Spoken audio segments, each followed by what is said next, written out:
दोस्तों, क्या आपने कभी गौर किया है कि कभी कभी तो हम बैठे बैठे ही थक जाते हैं और कभी कभी हम बहुत ज्यादा काम कर लेते हैं और फिर भी हमें थकान महसूस नहीं होती। आप पूरे दिन घर पर बैठे रह सकते हैं, लेकिन पूरे दिन बैठने के बाद जो ऊब पैदा होती है वह हमारे शरीर को निढाल कर देती है, हमें थका देती है। लेकिन वहीं अगर हम कोई खेल खेलते हैं तो हम उसमें खूब भागा दौड़ी करते हैं, खूब शरीर को थकाने की कोशिश करते हैं, लेकिन खेलने के बाद एक चुस्ती महसूस होती है, जैसे शरीर का रोम रोम खेल उठा हो। अगर आप देखिए तो यह बात अपने आप में विरोधाभास है भाई। प्राकृतिक रूप से होना तो ऐसा चाहिए कि आदमी जब खेलता है तो उसका शरीर थकता है, इसीलिए खेलने के बाद उसे थकावट महसूस होनी चाहिए। और जब आदमी खाली बैठता है तो वह अपने शरीर को थका ही नहीं रहा, वह तो आराम कर रहा है, तो फिर उसे थकावट क्यों महसूस होती है खाली बैठने में? अगर आप इसका जवाब जानना चाहते हैं तो इसका जवाब है हमारे मन की ऊब। जहाँ तक शरीर की बात है, शरीर को थकाने से मन नहीं थकता, और अगर आपका मन थक जाता है तो आपका शरीर साथ नहीं देता। ऐसा ही होता है खाली बैठने में और मन की, इसको हम तनाव कहते हैं। आज की जो कहानी मैं आपको सुनाने वाला हूँ उसमें आपको तनाव के बारे में संपूर्ण जानकारी मिल जाएगी, और अगर आप तनाव को समझ लेते हैं तो आपके जीवन से दुखों का मिटना निश्चित है, क्योंकि दुख तो तनाव के कारण ही पैदा होते हैं। तो चलिए इस कहानी से हम तनाव को समझते हैं। इससे पहले कि आप इस कहानी में खो जाइए, इस चैनल को सब्सक्राइब जरूर कर लें। तो चलिए कहानी शुरू करते हैं। यह उस समय की बात है जब बुद्ध आम्र वन में अपना समय व्यतीत कर रहे थे। उस समय तक बुद्ध की ख्याति दूर दूर तक फैल चुकी थी। काफी दूर दूर से लोग अपनी चिंताओं और दुखों के बारे में बुद्ध से समाधान खोजने के लिए आते थे। ऐसे ही एक दिन जब बुद्ध आम्र वन में अपने शिष्यों को उपदेश दे रहे थे तो एक अधेड़ उम्र का आदमी अपने 22-30 साल के लड़के को साथ लेकर बुद्ध की तरफ चला रहा था। बुद्ध ने एक नजर उन पर डाली और उपदेश में बैठने के लिए कहा। जब उपदेश खत्म हुआ तो बुद्ध ने उस आदमी को अपने पास बुलाया और अपने पास बैठने का इशारा किया। जंगल में हरियाली छाई हुई थी और सुहाना मौसम था। जंगल से भांत के पक्षियों की आवाज वहाँ पर गूंज रही थी। इसके बाद बुद्ध ने उस आदमी से आने का कारण पूछा। इस पर वह आदमी कहता है कि है तथागत, मैं 2 दिन की यात्रा करके अपने बेटे को आपसे मिलवाने के लिए लाया हूँ। यह मेरा इकलौता पुत्र है। यह हमेशा थका थका रहता है। ऐसा लगता है कि इसके शरीर में कोई जान ही नहीं है, कोई प्राण नहीं है। अगर हम इससे कुछ कहते हैं तो यह हमारी छोटी छोटी बातों पर गुस्सा करता है। इसके देखने की क्षमता भी उम्र से पहले ही कमजोर हो गई है और इसके बाल भी सफेद होने लगे हैं। मुझे तो कुछ समझ नहीं आता कि यह सब हो क्या रहा है। भला इतनी कम उम्र में यह इतनी बड़ी उम्र का लगता है। मैं अपने बेटे को लेकर बहुत चिंतित हूँ। है बुद्ध, जब मैं अपने बेटे को चिकित्सकों के पास लेकर गया तो उन्होंने कुछ औषधि आम देकर कहा कि अपने बेटे को तनाव कम लेने दिया करो। वह अपने दिमाग में तनाव लेता है और इसी वजह से उसकी ऐसी हालत हो रखी है। लेकिन उनके लाख बताने पर भी मुझे तनाव का मतलब समझ में नहीं आया। मुझे पता ही नहीं कि तनाव होता क्या है और उसे कैसे उसके दिमाग से निकाला जाए। उसके लिए पहले तो मुझे यह समझना होगा कि तनाव होता क्या है, और इसीलिए बुद्ध मैं आपके पास आया हूँ। कृपया करके मेरी समस्या का समाधान कर दीजिए। यह सुनकर बुद्ध उस लड़के को बड़ी गौर से देखते हैं, उसकी आंखों में देखते हैं, उसके चेहरे को देखते हैं और फिर उसके हाथ की नब्ज भी देखते हैं। यह सब विधियां करने के बाद बुद्ध उस आदमी से कहते हैं कि तनाव लेना तो कोई नहीं चाहता, लेकिन फिर भी तनाव लोगों को दीमक की तरह पकड़ लेता है और इंसान को यह पता ही नहीं चलता कि वह तनाव में जी रहा है। लेकिन अगर वही इन तनाव को समझ लेता है, तनाव के बारे में कोई ऐसा पैमाना बना लेता है कि उसे पता चल सके कि वह कितना तनाव में है, तो वह उस समस्या का समाधान भी खोज सकता है। मुख्य रूप से तनाव के 8 कारण होते हैं। इसके बाद बुद्ध कहते हैं कि सबसे पहले तो हमें यह समझना होगा कि तनाव होता क्या है। जब कोई इंसान कोई काम कर रहा होता है है और उसका मन कहीं दूर भटक रहा होता है, कल्पना में होता है, तो उससे शरीर और मन के बीच दूरी पैदा हो जाती है। और जितनी दूरी शरीर और मन के बीच में होगी, हम उतने ही निद्रा की अवस्था में होंगे। और इसी दूरी को, इसी खिंचाव को तनाव कहा जाता है। कोई खेल खेलने के बाद आदमी सुस्ती महसूस क्यों करता है? हालांकि उसने अपने शरीर को थका है, लेकिन समझने की बात यह होती है कि खेलते वक्त मन और शरीर पूरा उस खेल पर केंद्रित होता है, जिससे शरीर और मन में दूरी पैदा नहीं होती और कोई तनाव पैदा नहीं होता, बल्कि हमारा तनाव दूर हो जाता है। और वही जब हम कोई अरुचिपूर्ण कार्य करते हैं जिसमें हमारा मन नहीं लगता, तो हम शारीरिक रूप से वह काम तो करते हैं, लेकिन हमारा मन कहीं दूर कल्पना में भटक रहा होता है। इससे शरीर और मन में एक दूरी पैदा हो गई और तनाव ने जन्म ले लिया। इसीलिए इंसान को एक बार में एक ही काम करना चाहिए और उसी पर अपना तन और मन केंद्रित रखना चाहिए, जिससे आपके भीतर कोई तनाव पैदा ही ना हो। तनाव के कुछ मुख्य कारण भी होते हैं। इसके बाद बुद्ध कहते हैं कि अगर हम इन कारणों को जान लेते हैं तो हमारे अंदर तनाव कभी भी पैदा नहीं होगा। मुख्य रूप से जो कारण है उसमें सबसे पहला कारण होता है महत्वाकांक्षा। महत्वाकांक्षी होना अच्छी बात होती है, लेकिन कभी आपने गौर किया है कि इंसान के लक्ष्य कभी पूरे ही नहीं होते, क्योंकि इंसान का कोई एक लक्ष्य होता ही नहीं है।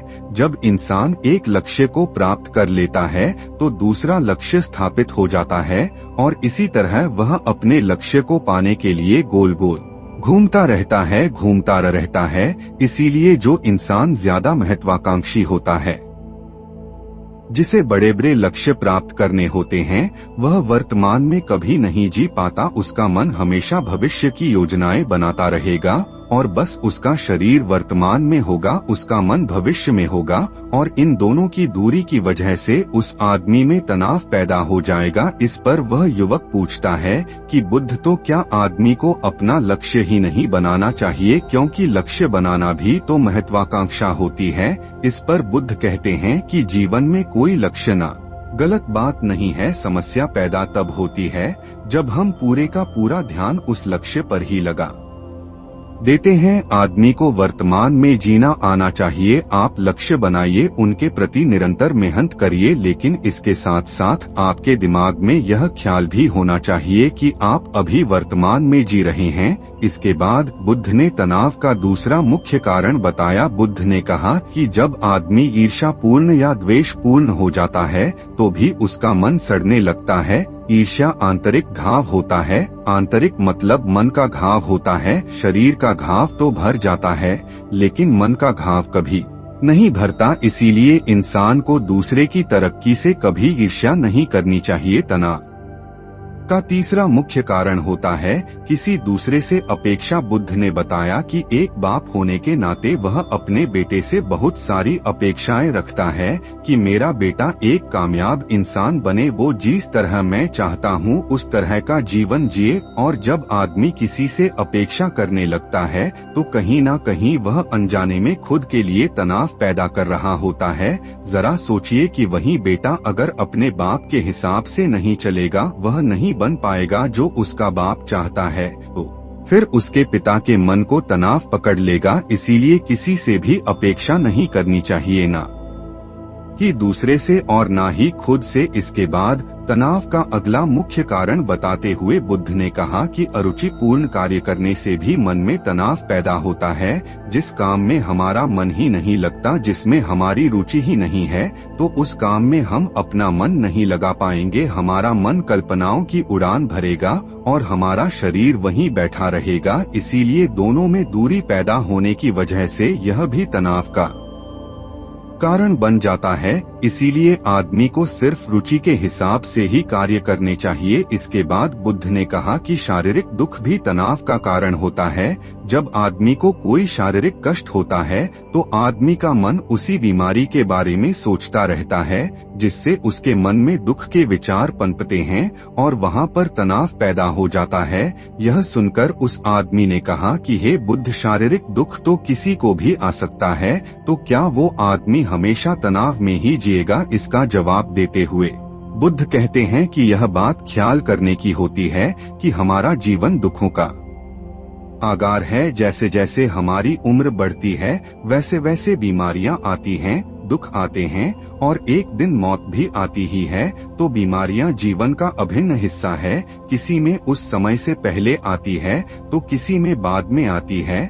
और जब इंसान का मन इसके बारे में समझने लगेगा, वह अपनी बीमारी के बारे में सोचकर ज्यादा तनाव नहीं लेगा, क्योंकि वह जीवन का एक अभिन्न हिस्सा है। और इसके लिए आदमी को शारीरिक रूप से भी अभ्यास करते रहना चाहिए ताकि उसका शरीर लंबे समय तक स्वस्थ बना रह सके। और यह भी जान लो, तनाव को एक मुख्य कारण होता है अपनी योजनाओं को समझने के लिए वक्त ना देना। कुछ इंसानों के मन में कोई ख्याल पनपता है और वह उस पर बिना सोचे समझे कार्य करना शुरू कर देते हैं, और जब उस काम में उन्हें नाकामयाबी मिलती है तो तनाव से भर जाते हैं, क्योंकि उन्होंने वह काम शुरू करने से पहले उसके बारे में पूरी जानकारी नहीं ली थी। आदमी को कोई भी योजना बनाते वक्त उसके बुरे परिणाम के बारे में सबसे पहले सोचना चाहिए। हमें यह सोचना चाहिए कि अगर यह योजना कामयाब नहीं हुई तो फिर मैं क्या करूँगा, और इसीलिए अपनी योजनाओं को समझने के लिए पूर्ण